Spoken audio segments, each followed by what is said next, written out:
황보선의 출발새 아침 3부 시작하면서요. 오늘 오전 7시 29분에 행정안전부에서 요청해온 코로나19 예방접종 후 이상 반응에 대한 대응 관련 재해 방송 안내드립니다. 먼저 코로나19 예방접종 전에 아세트아미노펜 성분 해열 진통제 준비하시고요. 예방접종 후에 통증 발생 시 깨끗한 마른 수건으로 냉찜질 하시고 미열 증상 시 충분한 수분 섭취하시고 휴식하시기 바랍니다. 발열, 근육통, 몸살 증상 시 해열 진통제 복용하시고요. 자, 다음 같은 경우는 의사 진료 받으십시오. 접종 부위의 부기, 통증, 발적이 48시간 이상 계속될 경우, 악화할 경우, 그리고 접종 후에 4주 이내에 호흡곤란, 흉통, 지속적인 복통, 다리 부기 증상이 있을 경우, 또 해열 진통제를 복용해도 발열, 몸살, 두통이 이틀 이상 지속될 경우, 접종 후에 급속한 기운 저하, 다른 이상 증상이 발생할 경우, 접종 부위 외에 멍이나 출혈이 발생할 경우 의사 진료 받으시기 바랍니다. 그리고 다음과 같은 경우는 119에 신고하시거나 응급실 방문하시기 바랍니다. 접종 후에 호흡곤란, 심한 현기증이 발생할 경우, 접종 후에 입술, 얼굴이 붓거나 온몸에 두드러기 증상이 발생할 경우, 그리고 접종 후에 갑자기 의식이 없거나 쓰러질 경우에 119 신고하시거나 응급실 방문하시기 바랍니다. 이상 코로나19 예방접종 대응 추진단에서 알려드렸습니다. 자, 이번에는 여론조사의 모든 것을 속속들이 알아보는 시간입니다. 무릎을 탁치게 만드는 예리한 분석을 해주시고, 요즘은 일본 오염수 방류 결정에 분노하시는 앵그리 배추도사 인사이트 K 배용찬 연구소장 만나봅니다. 안녕하십니까? 안녕하십니까? 오늘은 당권 배추도사 배용찬입니다. 뭐라고요? 당권. 당권이요? 네. 웬 당권입니까? 전당대회가 있지 않습니까? 아, 예. 네. 알겠습니다. 알겠습니다. 자, 그 얘기 좀 하기 전에 먼저 그 정부 개각요. 네. 이 평가 좀 먼저 좀 볼까요? 어떻게 나오는지? 참 현안이 많습니다. 코로나 백신 수급도 있고 또 부동산세 조정도 있고. 예. 네. 지난 재보궐선거 결과 나오고 난 이후에 개각이 있었습니다. 과연 어떤 여론으로 나타났을까요? 리얼미터가 JTBC 의뢰를 받아 지난 18일 실시한 조사입니다. 자세한 사항은 중앙선거론조사 심의위원회 홈페이지에서 확인 가능합니다. 개각에 대한 평가를 물어봤는데 잘했다 44.3%, 잘 못했다 41.8%, 팽팽했습니다. 그게 어떤 성향이냐에 따라서 확연히 엇갈렸는데요. 예. 더불어민주당 지지층에서는 잘했다. 그래도 국면 전환이 필요하지 않았냐. 국민의힘 지지층에서는 잘 못했다. 기대한 개각이 아니었다. 예. 이런 의견으로 나타났는데 이제 중도층이 중요한데 중도층에서도 긍정과 부정이 팽팽하긴 했습니다. 근데 수치만 놓고 보면 오차 범위 내에서 조금 부족한 거 아니냐. 잘 못했다. 부정적인 여론이 조금은 높게 나타났습니다. 그만큼 이게 인사라는 게 참 좋은 평가받기도 참 쉽지가 않거든요. 예. 네, 그런 여론의 반응이 나타났습니다. 예. 그러면 이렇게 5개 부처나 장관 교체한 거 아닙니까? 네. 총리도 바뀌고 상당히 큰 규모인데. 그러니까요. 이게 반응이 팽팽하게 갈리는 이유 물어볼 수 있을까요? 네, 국무총리도 교체가 되는 것이고 또 5개 부처 장관도 특히 국토교통부 장관까지 포함이 되어 있고요. 청와대 참모진까지 개편이 됐는데 이 정도면 상당히 큰 인사 쇄신 아니냐 이렇게 또 평가를 받을 수도 있었는데 그러니까요. 임기 초중반에는 좋은 평가를 받을 수 있거든요. 이런 인사 쇄신 좋다. 또 지역 통합의 의미도 있고 긍정적으로 받아들일 수 있는데 문재인 대통령이 임기 후반부인데다가 선거 또 결과까지 반영되다 보니까 아주 그렇게 전폭적으로 호응도가 높은 건 아닌 결과입니다. 물론 지지하는 여론도 있습니다.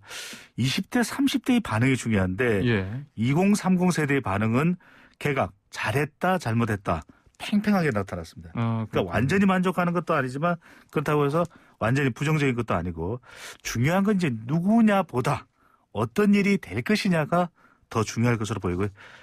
황보선 앵커께서는 현 정부에서 가장 중요한 장관 2자리가 어딘지 아십니까? 그거 아까 답을 이미 주셨는데 부동산 말씀하셨으니까 네네. 당연히 국토교통부. 또 한 사람은요?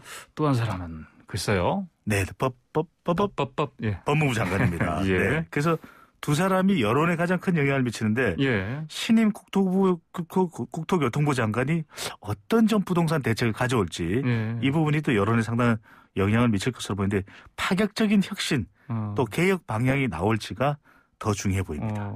그러면 어쨌든 이제 이게 자 정부는 정부고 네. 더불어민주당 쪽도 뭐 당내에서 뭐 물론 이제 뭐 초선 오적 몰린 분들도 있지만 어쨌든 네. 뭐 쇄신, 뭐 개혁 얘기는 계속 나오지 않습니까? 이쪽에 대한 반응은 어떻습니까? 최근에 원내대표에 대한 결과도 좀 윤호중 이 조사 결과에 또 원내대표요? 반영됐을 것 같은 그런 않겠습니까? 또 분석도 가능해 보이는데 네. 더불어민주당 쇄신에 대한 평가를 물어봤습니다. 예. 자, 부정적인 여론이 10명 중 7명 정도 나왔습니다. 아, 그래요? 네. 그러니까 좀 더 우리가 기대했던 더불어민주당의 쇄신 방향은 이런 것인데라는 다른 의견이 있다고 볼 수 있겠는데 특히 이제 모든 연령대에서 압도적으로 좀 부정적인 의견이 높게 나타났고요. 중요한 건 지난 보궐선거했던 서울과 부산이거든요. 서울과 부산을 포함한 PK 지역에서는 70% 이상이 더불어민주당 쇄신에 대해서 부정적 의견으로 나타났습니다. 그래요? 네, 중도층은 10명 중 8명 가까이 잘 못 되었다는 평가고요. 예. 더불어민주당 지지층 내에서도 긍정과 부정이 크게 차이 나지 않았습니다. 그러니까 좀 더 기대감이 높은 거죠. 적어도 쇄신이면 이렇게 했었어야 되는 건데 왜 못했을까. 그러니까 지난해 국회의원 선거 이후의 부동산 정책에 대한 비판, 또 검찰개혁 갈등, 해소되지 않은 데 대한 비판, 또 의견이 나타난 걸로 볼 수 있겠습니다. 만약에 지금 윤호중 의원 말고요. 원내대표가 저번에 사실 그 상임위원장 자리 재분배하겠다. 이 공약으로 내세웠던 박완주 의원이 됐다면 좀 달라졌을까요? 그래서 이제 중도층에서는 조금 긍정적으로 받아들일 수 있을 텐데 중요한 건 항상 이게 참 어떤 결정을 내리기는 쉽지는 않습니다. 그런데 이번 원내대표 결정도 그렇고 당권도 곧 이제 당대표 관련한 여론조사 결과도 소개를 해드릴 텐데 일단 좀 더 결집하자. 뭉치자. 뭉쳐야 산다. 이런 쪽 의견이 그래도 더 높은 것 아닌가. 이런 분석도 가능해 보입니다. 그렇군요. 자, 제가 방금 전에 초선 의원들 얘기했는데 그 2030 세대 아닙니까? 맞아요? 이 여당 의원들 당내 비판 목소리 이거 비판이라고 하지만 사실 거의 뭐라고 할까요? 그러니까요. 반성문이었죠. 반성문 냈다가 또 반성문 쓴 상황입니까? 반성문에 대한 반성문 썼죠. 네네네. 요즘 이 반성문이 화제인데 공감도가 좀 어떻게? 그렇습니다. 선거 직후에 여당의 2030 또 초재선 의원을 중심으로 해서 당이 이렇게 가서는 안 된다. 이러면서 이제 반성문을 썼는데 특히 중진들에 대한 비판을 했었습니다. 그렇죠. 또 조국 전 장관 이슈로부터 시작을 해서 검찰 개혁 때 우리가 좀 더 적극적으로 국민 여론을 더 반영했어야 되는 것 아니냐 이런 얘기 나왔었는데 자 그러면 상당히 여론에서는 쓴소리에 대해서 긍정적 의견이 높을 것 같은데 또 찬반이 팽팽하게 나타났습니다. 여론에서는요? 그러니까 어느 한쪽으로 쏠리지 않는 것이죠. 그래요? 그러니까 20대에서는 오히려 비공감 의견이 더 높았습니다. 그래요? 또 위험해요? 그러니까 2030 의원들부터 잘했어야 되는 것 아니냐. 오히려? 이런 여론일 수도 있는 것이고 물론 이제 30대에서는 40대에서는 공감 의견이 높게 나타나게 되는데 당 지도부에 영향을 줄 정도로 그러니까 당대표 선거에는 어떤 영향을 줄지 모르겠는데 그 정도로 이 2030 초선 재선 더불어민주당 의원들의 반성문이 그렇게 확대되는 상황은 아닌 걸로 보입니다. 그래요? 왜 이렇게 호응이 높지 않습니까? 안 좋습니까? 그러니까 이제 워낙 기대치가 높았는데 그 기대에 비하면은 2030 의원도 그렇고 중진도 그렇고 이 만족스럽지 못하다. 두 갈래길 여론으로 나눠집니다. 하나는 개혁을 잘못했다. 개혁을 더 해야 된다. 이런 것을 강조하는 여론. 또 하나는 당 지도부가 잘못하지 않았느냐. 지도부의 책임을 묻는 여론인데 원내대표 선출되고 당대표 선거가 진행되면서 문재인 대통령 중심으로 더 뭉치자. 그러니까 2030 더불어민주당 의원들의 반성문이 좀 덜 반영되는 잘 반영되지 않는 더 뭉쳐야 된다. 도로 친문이냐는 비판도 나오고 있지만 차기 됐고 나오고 더 결집 쪽이 강조되고 있는 모습입니다. 그렇군요. 자 5월 2일이면 다음 주 후반 일요일 아닙니까? 네네. 이제 얼마 안 남았네요. 여당 당대표 선거. 이거 봐야 됐죠? 자, 황보선 앵커가 예측하는 더불어민주당 당대표 누굽니까? 제가 말씀드리면 안 되죠. 네. 정답은 배추도사가 말씀드립니다. 누굽니까? 자, 당대표 5월 2일. 네. 3명 중에 1명입니다. 정답이군요. 네. 자, 3파전입니다. 송영길, 우원식, 홍영표. 네. 이번 조사에서는 여당의 당대표로 누가 적합한지도 물어봤습니다. 그래요? 네. 예. 더불어민주당 지지층이 중요한데 더불어민주당 지지층에서는 홍영표 23.2%, 송영길 19.6% 팽팽합니다. 아, 그래요? 예. 네. 우원식 12.7% 쫓아가고 있습니다. 예. 그러니까 아직까지는 모르겠어요. 그런데 중요한 건 이건 이제 국민 여론조사고 또 국민 여론조사 내에서 더불어민주당 지지층이 더 중요한 건 대의원과 권리당원입니다. 예.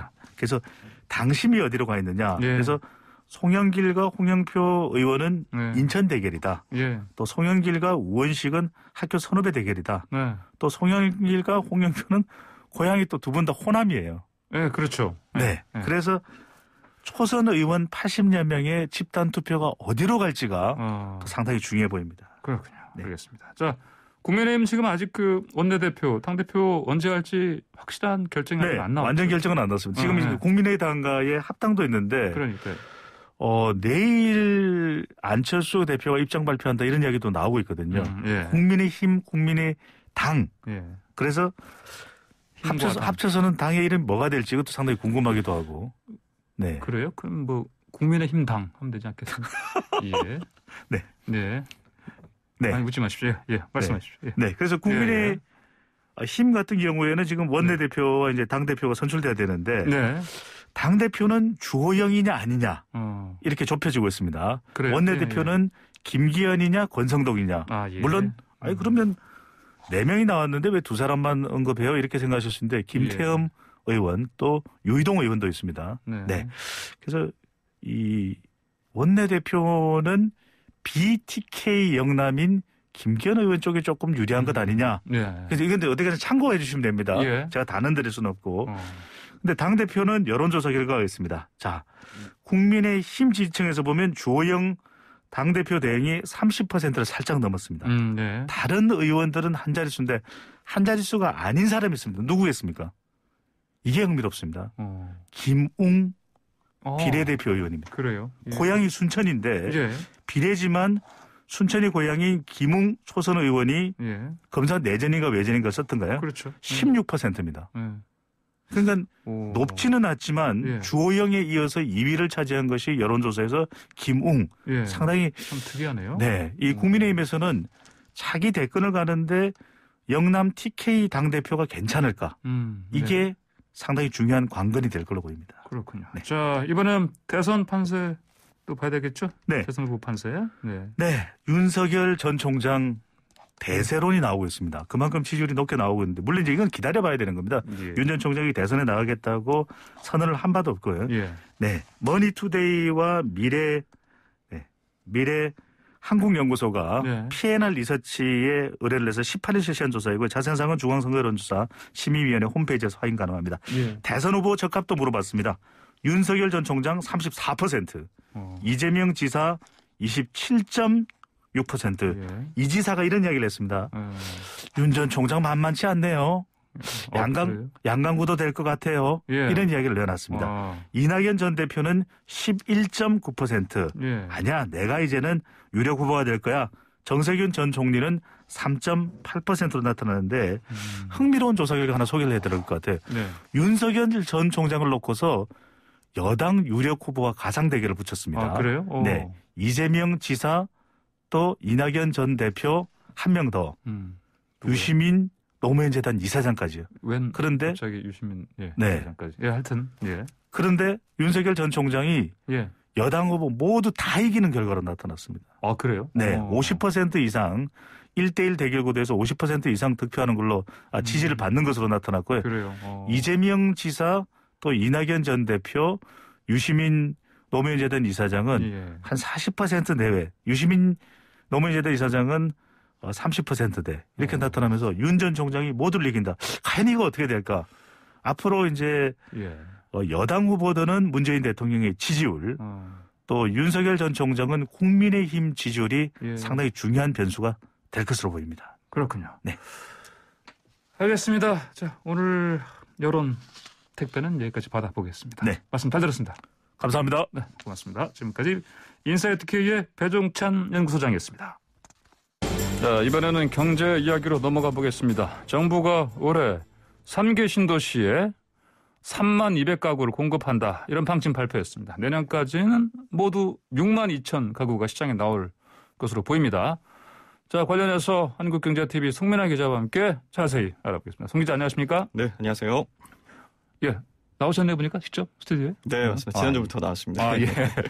자, 32,000가구 공급 확정됐다고 하는데 이게 어떤 식으로 공급이 이루어지는 겁니까 이게?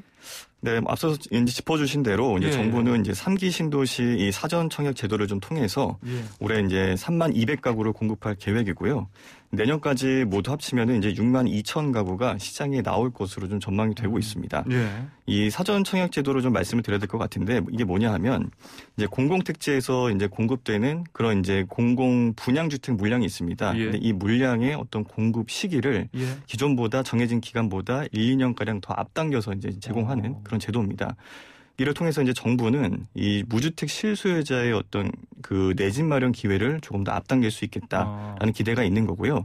또 수도권 청약 대기 수요를 상당 부분 좀 해소할 수 있을 것이다. 이렇게 내다보고 있는 겁니다. 시기상 7월부터 이제 본격적으로 시행될 예정입니다. 국토교통부는 이에 맞춰서 이제 사전 청약 대상지와 또 공급 물량을 확정한 것으로 알려졌고요. 관련한 세부 지침을 이제 21일부터 어제부터 이제 시행했습니다. 올해 공급되는 이제 32,000가구는 모두 4차례에 걸쳐서 이제 공급이 될 예정인데요. 4차례요? 네. 가장 빠른 달은 이제 7월입니다. 7월에는 4,400가구가 공급될 계획이고요. 10월에는 이제 9,100가구, 또 11월에는 4,000가구, 마지막으로 12월에는 12,700가구가 공급됩니다. 12,700가구요? 네.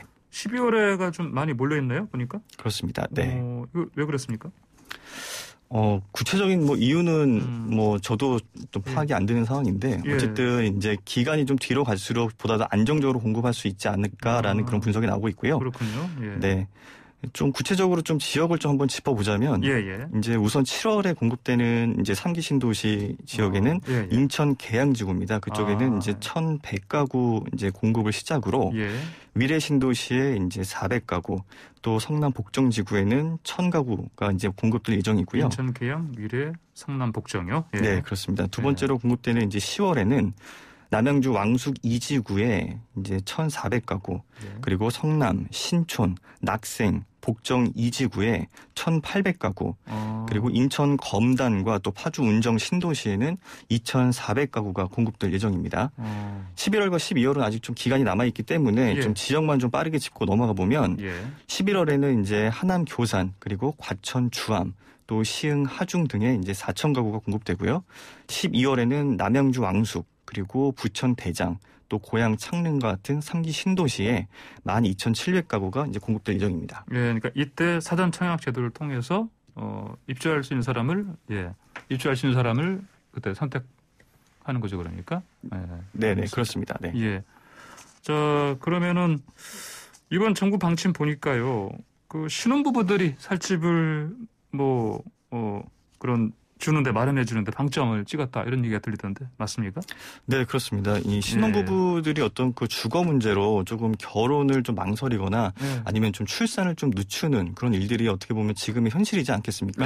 그렇죠. 그러면서 이제 정부도 이 부분을 좀 신중하게 검토를 했다라는 그런 입장인데요. 올해 이 공급 물량 가운데 이 신혼 희망타운 비중을 전체의 절반 수준인 14,000가구 정도 이제 포함시킨 겁니다. 절반이요? 네, 그렇습니다. 이를 통해서 이제 신혼부부와 또 청년들에게 보다 많은 좀 청약 당첨 기회가 돌아갈 수 있을 것으로 정부는 좀 예상을 하고 있습니다. 신혼 희망타운에 입주할 수 있는 그런 기본 자격을 좀 살펴보자면 혼인기간이 7년 이내 또는 이제 6살 이하의 자녀가 있는 무주택 신혼 부부나 또는 모집 공고일로부터 1년 이내에 어떤 혼인을 했다라는 걸 증명할 수 있는 그런 예비 신혼부부 등이 이에 해당이 됩니다. 그래요? 네. 신혼 희망타운에는 이런 교육시설이 좀 집중이 된 그런 종합보육센터가 설치될 예정인데다가 또 통학길 특화 서비스 그리고 다양한 놀이시설 이런 것들도 함께 조성이 될 예정이라서 신혼부부가 살기 좋은 환경이 만들어진다라는 점도 좀 눈여겨볼 부분인 것 같습니다.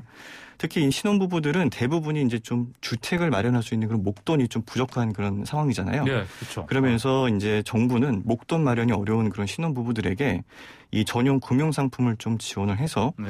이 주택담보대출 이제 LTV의 비중을 이제 최대 70%까지 네네. 연 1.3%의 고정 금리로 받을 수 있게 한다는 방침도 같이 내놨습니다. 1.3%입니다. 그래요? 네.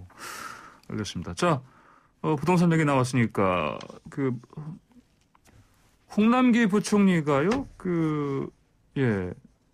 부동산 시장이 좀 다시 좀 불안정한 모습을 보일 가능성, 이거 단호히 경계한다, 이렇게 얘기를 했습니다. 이거 네. 투기 관련해서 얘기하는 거겠죠? 네, 아무래도 좀 그런 부분이 좀 클 것 같습니다. 이게 최근에 LH 사태 이런 부분들도 좀 의식을 한 발언으로 이렇게 보여지는데요. 홍 부총리는 이제 21일 그 부동산 시장 점검 관계장관 회의에서 부동산 시장이 다시 좀 불안정한 모습을 보일 때에는 그런 가능성에 대해서 단호히 경계하겠다라고 밝힌 바가 있습니다. 이 재건축 시장의 어떤 그 동향을 좀 면밀히 살펴보겠다라는 의미로도 볼 수가 있습니다. 이번 3기 신도시 주택 공급에는 그야말로 이제 실수요자들이 좀 혜택을 받을 수 있도록 하는 그런 정부 역할에 좀 방점이 찍힐 전망인데요. 홍 부총리는 이제 최근에 좀 조율되지 않은 내용이 마치 좀 추진될 것처럼 이렇게 알려지면서 일부 부동산 시장의 어떤 동요를 초래하는 것은 결국 바람직하지 않다라고 지적을 했습니다. 그러면서 이제 앞으로 이제 부동산 정책에 대해서는 주택 공급 확대와 또 투기 수요 근절, 또 실수요자 보호라는 큰 틀 아래에서 부동산 시장의 안정을 도모하겠다라는 그런 원칙은 계속 유지할 것이라고 강조했습니다. 예, 알겠습니다. 자, 다음 소식 보죠. 이것도 사실 부동산 관련 얘기일 텐데, 오세훈 서울시장이 부동산 대책 공약에서 얘기한 대로 규제 푸는 쪽으로 좀 계속해서 이제 얘기를 하고 있는데, 근데 갑자기 저 얘기 나왔습니다. 보니까 그 재건축 단지 쪽에 그 토지거래 허가구역 지정하겠다. 네네. 이거는 근데 보면은 오 시장이 사실 공약 때는 전혀 꺼내지도 않았던 얘기였고요. 오히려 공약과 좀 반대되는 거 아니겠습니까? 네, 그렇게 보일 공산이 좀 커 보입니다. 네. 오세훈 시장이 당선된 지 얼마 되지가 않아서 서울시의 어떤 재건축 활성화 기조를 좀 뒤집는 그런 이제 대책들을 내놓은 거나 마찬가지이기 때문인데요. 이 토지거래 허가 구역은 이 토지의 어떤 그 투기적인 거래가 이제 성행을 하거나 또는 이제 성행할 우려가 있는 그런 지역에 대해서 땅 어떤 투기를 좀 방지하기 위해서 설정하는 그런 구역을 말하는데요.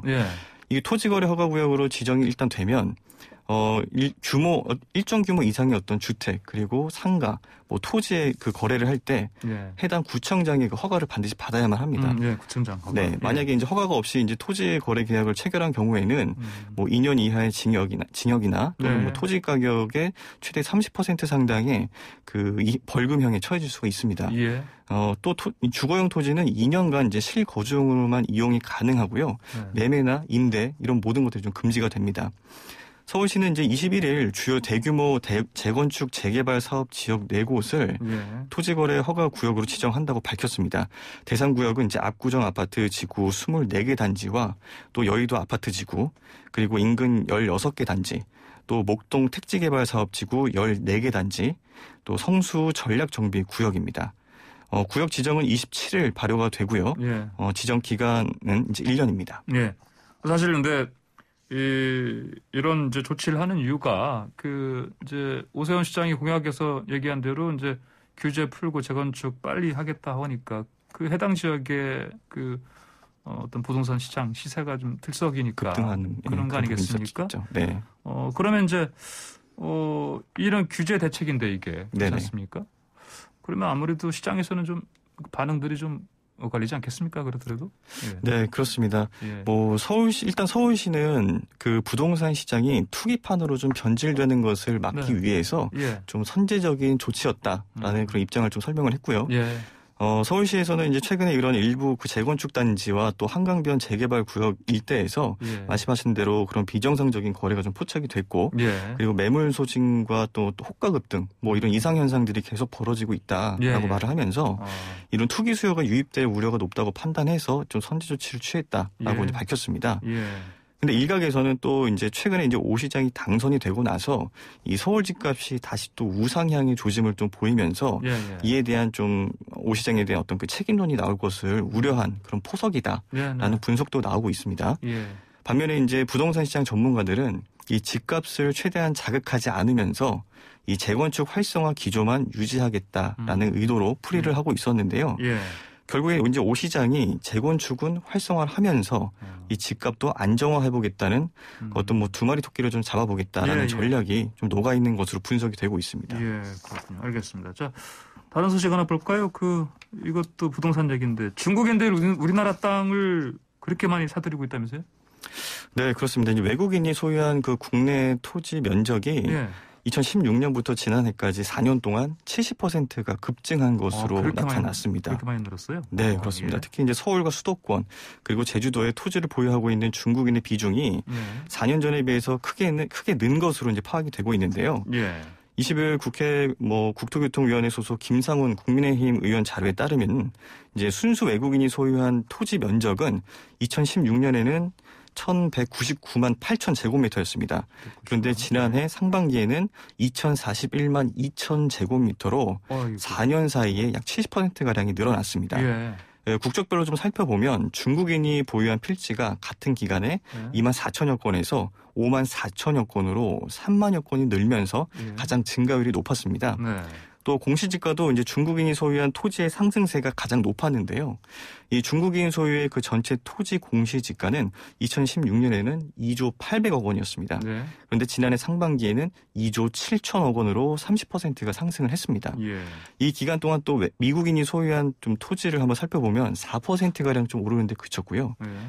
일본인이 소유한 토지를 살펴보면 오히려 4.5%가 하락했습니다. 일본인들이 소유한 건 줄어들었고요. 네, 그렇습니다. 그러면서 이렇게 좀 대조적인 모습을 보이면서 중국인들이 좀 알짜 부동산을 쓸어 담았다라는 표현이 어울릴 정도로 그런 상황이라고 볼 수가 있습니다. 근데 이렇게 하려면 기본적으로 그 중국인들이 토지 매입하는 걸 이렇게 걸러낼 수 있는 그런 시스템은 안 돼 있습니까? 네, 그 부분도 좀 문제가 좀 지적이 됐습니다. 결국에는 이제 내국인과 어떤 외국인의 그런 규제 형평성에 좀 문제가 있다라는 지적이 나오고 있는 건데요. 김 의원에 따르면 이제 뉴질랜드와 호주, 싱가포르와 같은 국가에서는 외국인의 그런 부동산 취득에 대한 그런 규제 장치를 마련했습니다. 그렇지만 우리나라는 허가 대상 토지와 또 외국환 거래법에 따른 그 신고 이 부분을 제외하고는 내국인과 동일한 절차에 따라서 이 토지 취득이 가능한 상황입니다. 그러다 보니까 이제 토지를 매입하는 절차는 외국인과 이 내국인이 거의 동일한데 각종 규제는 이제 내국인에만 이게 몰리다 보니까 좀 형평성 측면에서 이를 좀 바로잡을 그럴 필요가 있다라는 그런 지적이 나오고 있는 겁니다. 네, 거기다 또 그 금융권에서 그 대출할 수 있는 부분도 내국인에 비해서 그 제한이 많이 제한이 있고 어렵습니다. 네. 그렇죠. 네, 알겠습니다. 자, 오늘 얘기 여기까지 듣겠습니다. 고맙습니다. 네, 고맙습니다. 네, 지금까지 한국경제TV의 송민아 기자였습니다. 황보선의 출발새 아침 3부 마칩니다. 잠시 뒤 4부로 돌아오겠습니다. 네, 황보선의 출발새 아침 4부 시작합니다. 청취자 여러분, 그 오픈런이라고 들어보셨습니까? 이 오픈런은 원래 그 공연이 있지 않습니까?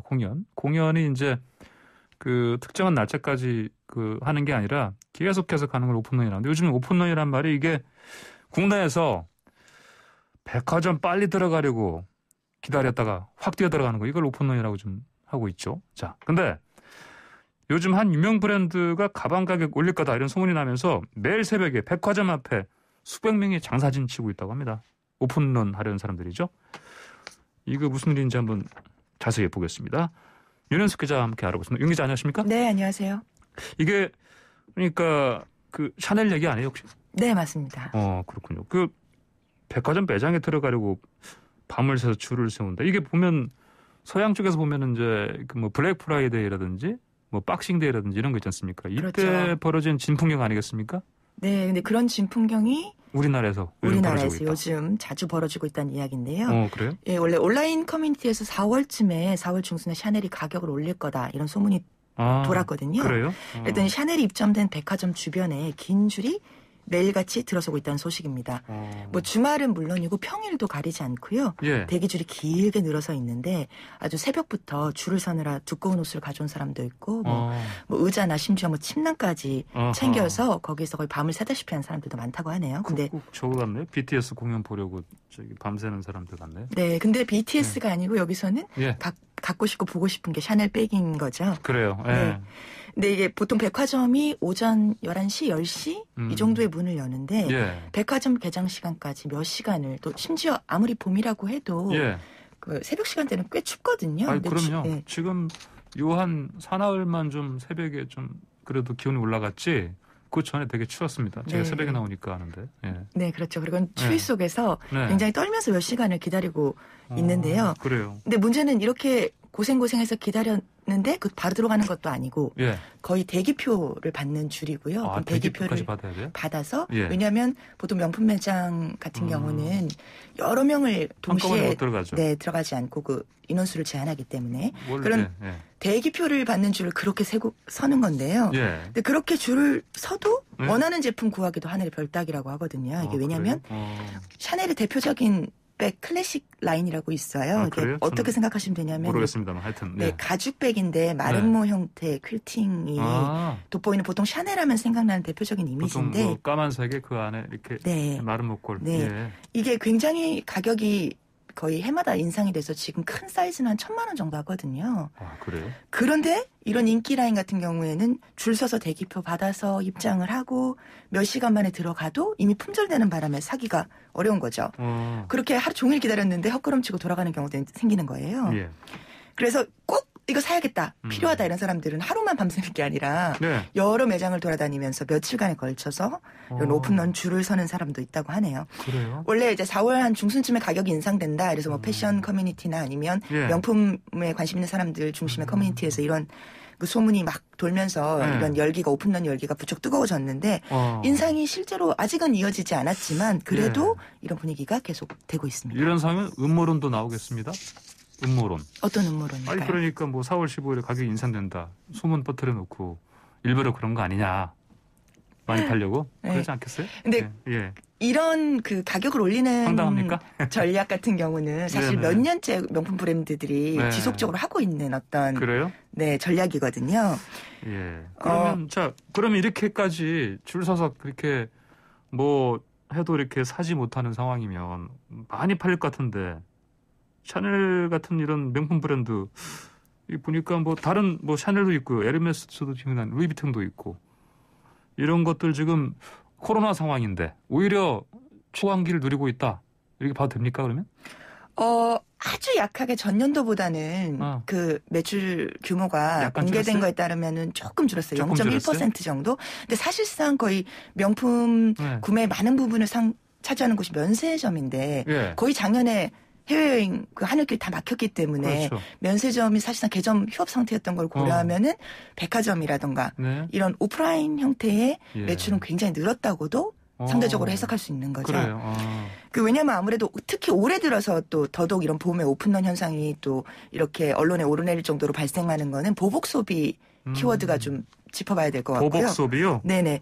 지난 한 해는 거의 대부분 코로나19로 씀씀이를 대부분 이렇게 허리띠를 졸라매고 또 지갑도 닫고 이런 분들이 많은데 이제 봄철 들어서 조금 사회적 거리두기 분위기가 조금 느슨해진 것도 있고 그동안 억제됐던 소비 욕구도 분출되면서 굉장히 백화점이나 이런 데를 중심으로 명품 매출이 급증을 하고 있는 상황이고요. 또 무엇보다도 아까 말씀드렸다시피 코로나19 장기화로 인해서 해외여행길이 막히니까 원래는 해외 명품들 보통 뭐 면세점에서 구입하거나 해외여행 가서 이렇게 구입하던 것이 일반적인 패턴이었는데 그게 꽉 막히다 보니까 그런 해외여행 수요, 해외여행 가려고 모아뒀던 돈 어차피 못 가니까 뭐 명품을 하나 구입하자 이런 쪽으로도 뭐 쏠리고 있다 이런 뭐 해석도 있습니다. 그리고 아무래도 봄인데 고급 명품 같은 경우에는 또 혼수 예물 수요도 있기 때문에요. 그리고 이런 어떤 코로나19로 인한 어떤 세태와는 또 별도로 요즘 젊은 세대들은 명품을 하나의 재테크 수단으로 또 인식하는 경우도 있거든요. 샤테크라고 들어보셨죠? 들어봤어요. 샤넬이 뭐 샤넬은 뭐 사두면 중고품도 이렇게 값이 안 떨어진다면서요? 네네네. 뭐 구입한 뒤에 바로 되팔아도 수십만 원, 예. 뭐 많게는 뭐 100만 원까지도 일부 금액은 받는 경우도 있다고 하더라고요. 예. 그러다 보니까 이 오픈런 줄에 서는 사람들 중에는 뭐 정말로 이거 갖고 싶어서 줄 서는 분들도 있지만 예. 전문적으로 이거 리셀이라고 하는데 샀다가 어느 정도 웃돈 얹어서 다시 파는 중고시장에 이런 리셀러들도 많다고 합니다. 그렇군요. 아까 잠깐 제가 뭐 음모론 얘기했습니다만 이런 소비자들의 심리를 사실 악용이다고 하면 좀 과한가요? 이 브랜드들에서 하는 거가? 이용을 아주 절묘하게 하고 있는 거죠. 왜냐하면 계속 올려도 계속 사니까. 네. 우리나라에서 특히 아까 진행자도 예를 들어주셨는데 루이비통, 에르메스, 루이비통, 샤넬 이걸 줄여서 요즘은 에루샤라고 부르더라고요. 이게 구찌는 안 들어가나 보네. 네, 구찌는 안 들어갑니다. 에루샤라고 부르는데 이게 프랑스 명품 브랜드라는 공통점이 있고요. 그렇죠. 그리고 명품 중에 명품이다. 뭐 속칭 명품 3대장으로 불리는데 일부러 이런 전략을 유지를 하고 있어요. 명품 매장의 수를 늘리지 않고 재고는 줄이면서 이렇게 또 가격은 계속 인상하는 그래서 자신들의 브랜드 가치를 희소하게 그렇게 하는 것들을 또 소비자들의 심리를 왜냐하면 이렇게 못 살수록 갖고 싶은 그런 마음들을 이용을 하는 거죠. 그렇군요. 그리고 유통망 같은 경우도 다른 아까 뭐 구찌나 이런 것들하고는 다르게 공식 유통 경로가 오로지 백화점만. 그다음에 플래그십이라고 하는 딱 직영 매점 그리고 공식 온라인 몰뿐이어서 구찌나 프라다 같은 경우에는 병행 수입으로 들어오기도 하거든요. 그러면 이를테면 흔히 말하는 뭐 아웃렛 같은 데서도 뭐 팔고 네네네. 별도의 어떤 매장에서 팔고. 채널들이 여러 군데가 유통 경로가 있는데 이런 에루샤라고 불리는 이런 명품 3대장 같은 경우에는 유통 방식을 이렇게 딱 통제를 해서 그런 제품의 희소성, 브랜드 가치를 높이는 전략을 고수하고 있는 거죠. 알겠습니다. 예전에는 뭐 명품 하면은요, 사실 좀 그래도 재력이 있는 뭐 이런 그 층의 중산층 이상의 뭐 또 특히 나이가 좀 되신 분들이 보통 사는 걸로 제가 그냥 저는 이미지가 지금 남아 있는데 요즘은 안 그런다면서요?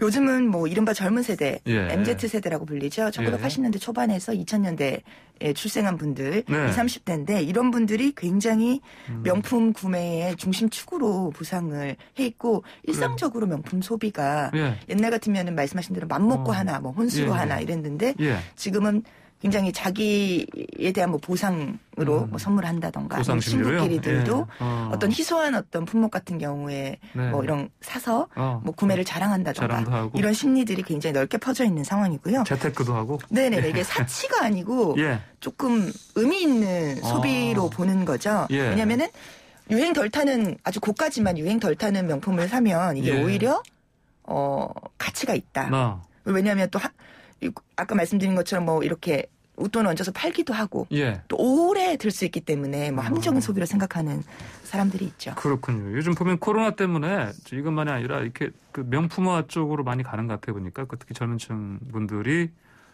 그 술도 있지 않습니까? 술도 보면은 코로나 기간에 오히려 다른 술 소비량을 줄였는데 와인이 더 늘었다고 합니다. 네. 아무래도 밖에 나가서 마시지 못하니까 집에서 나를 위한 혼술 이런 거 마실 때 술이나 안주라도 조금 더 좀 더 품격 있게 먹고 싶다 이런 느낌이 있는 것 같아요. 막걸리도 보니까 그 이전에 많이 알려진 그 브랜드가 있는데 또 이렇게 좀 비싼 가격대 막걸리들이 있어요. 또 이것들이 또 많이 팔린다 또 얘기도 있더라고요. 네네네. 그런 코로나와 연결되어 있는 어떤 세태인 것 같습니다. 그렇군요. 자, 그러면은 이렇게 계속 뭐 가격을 계속 그래도 올린다면서요. 또 조금씩.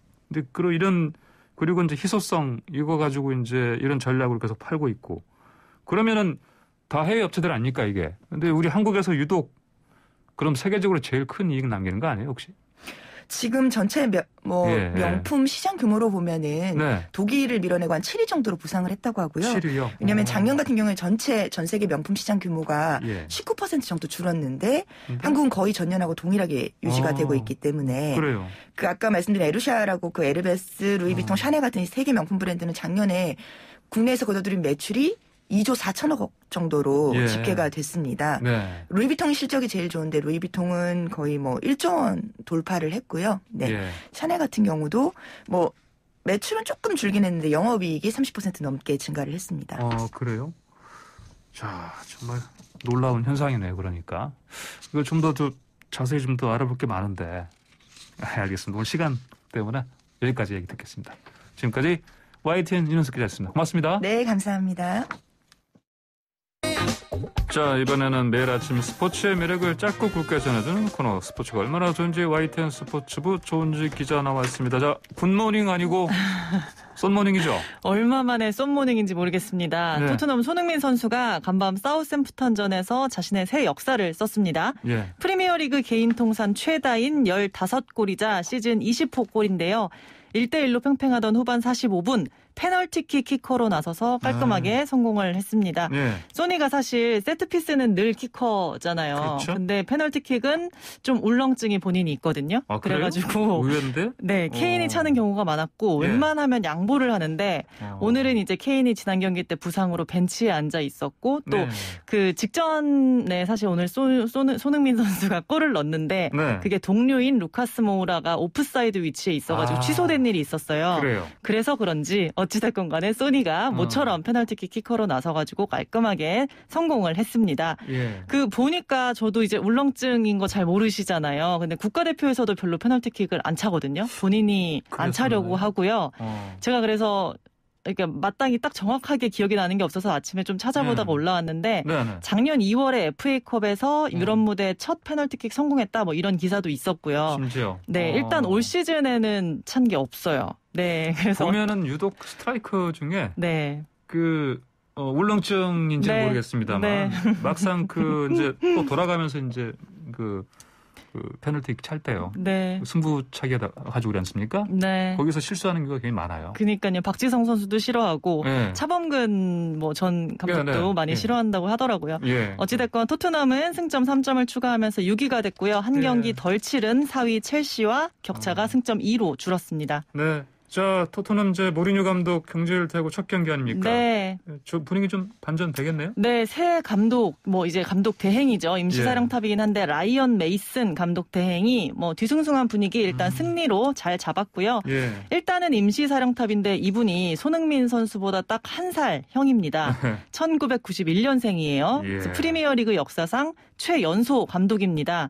승리한 날짜 이제 현재 시간으로는 어제인데 기준으로는 29세 312일 만에 승리를 한 감독이 됐다고 해요. 1991년이요? 네. 종전 기록은 1998년에 크리스탈 팰리스에서 롬바르도라는 감독이 32세 67일에 뭐 데뷔한 일이 있는데 어찌됐건 이 메이슨 감독 대행은 토트넘 유소년 팀에서 축구를 시작해서 2018년 은퇴할 때까지 마지막 2시즌 빼고 계속 토트넘에만 있었던 선수고요. 손흥민이랑도 2016년에 몇 경기 같이 뛰었고 또 이제 오늘 보면 가레스 베일 선수가 선제 그 동점골을 넣었는데 보면 그 가레스 베일의 전성기를 온몸으로 기억하는 사람이기도 합니다. 그리고 베일이나 또 골키퍼 요리스보다는 동생이고요. 어쨌든 첫 단추 잘 끼웠고 일요일 밤 12시 반에 맨시티와 리그컵 대회 결승전이 있습니다. 만약에 요거를 잡는다 그러면 무관. 트로피가 늘 없어서 목마른 토트넘에게는 정말 큰 보상이자 기쁨이 될 것 같아요. 컵 대회 결승전 일요일 밤 우리 시각으로 12시 반. 네. 월요일 새벽 0시 반입니다. 월요일 새벽 0시 반이겠네요. 토요일 밤 자정 남아서. 알겠습니다. 자, 우리나라 축구팀 도쿄올림픽에서 최상의 대진표 받았다. 네. 이보다 더 좋을 수 없는 바라던 꿀조입니다. 꿀조. 네, 우리나라랑 뉴질랜드, 루마니아, 온두라스 다 함께 B조에 속했는데요. 뭐 같은 대륙은 한 조가 안 된다 이런 규칙이 있어서 사실 뭐 예상됐긴 했는데 또 최악을 따지자면 뭐 멕시코, 프랑스, 이집트 이런 팀이랑도 만날 수가 있었거든요. 근데 다 피해서 꽃길이 됐습니다. 기존에는 사실 조추첨 행사 성대하게 하고 막 감독들 정장 입고 모여가지고 뭐 소감도 말하고 서로 기싸움도 하고 이런 분위기였는데 코로나19 때문에 피파 본부 스위스 취리히에서 온라인 유튜브로 생중계를 했습니다. 그래서 이제 김학봉 감독 원래라면 정장 입고 비행기 타셔야 되는데 어제 조추첨하는 시간에 북한산 인수봉을 등산을 했더라고요. 뭐 심란했을 것 같기도 하고 일단은 결과 너무 좋았는데 표정 관리 하더라고요. 우리보다 약한 팀 없다. 누구도 만만히 볼 수 없다. 이런 얘기를 했습니다. 일정도 좋은데요. 개회식 하루 전날인 7월 22일 가시마에서 뉴질랜드와 첫 경기하고 그리고 올림픽에서 3번 만나서 우리가 모두 이겼던 상대거든요. 그다음에 사흘 뒤에는 같은 장소 가시마에서 루마니아와 격돌합니다. 루마니아? 네, 여기는 뭔가 약체죠? 축구에서는 조금 그렇죠. 유럽 팀 중에 최약체로 분류되고 있습니다. 있습니다. 네. 28일에는 요코하마로 옮겨서 온두라스와 최종전을 하는데 온두라스는 5년 전 리우올림픽 8강에서 우리를 1-0으로 꺾었던 복병입니다. 그때 지고서 손흥민 선수 주저앉아서 엉엉 울었던 기억이 있고 침대 축구한다고 우리가 막 욕하고 그랬던 기억도 있는데 동생들이 설욕전을 했으면 하는 기대감이 있고요.